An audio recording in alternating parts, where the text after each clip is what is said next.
Hello everyone, welcome back to তাণ্ডব reaction. আমরা আজকে তাণ্ডব মুভির ট্রেলার নিয়ে আলোচনা করব। আমরা অনেকে ধারণা করেছিলাম যে 4ই জুন তাণ্ডব মুভির ট্রেলার রিলিজ হবে, বাট হলো না।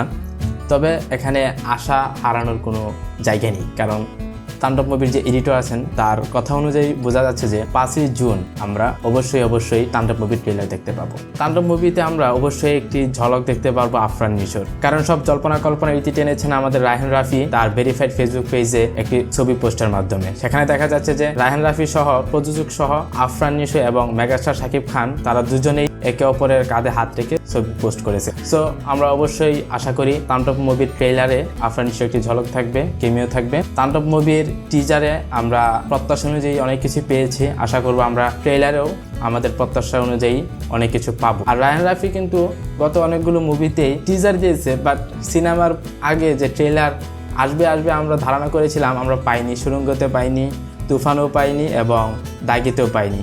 সো এবারে সব জল্পনা কল্পনার অবসান ঘটে, আমরা অবশ্যই 5ই জুন তাণ্ডব মুভির ট্রেলার দেখতে পারবো আশা করা যায়। আশা করি ভিডিওটি ভালো লেগেছে। যদি ভালো লাগে তাহলে অবশ্যই লাইক করবে আর তোমাদের মতামত জানাবে তাণ্ডব মুভির সম্বন্ধে। তাণ্ডব মুভির ট্রেলারে কতটা এক্সপেকটেশন তোমাদের আছে কমেন্টে জানিয়ে দিবে। আর অবশ্যই তাণ্ডব রিঅ্যাকশনকে সাবস্ক্রাইব করে পাশে থেকো। সো দেখা হবে পরবর্তী ভিডিওতে। Bye bye.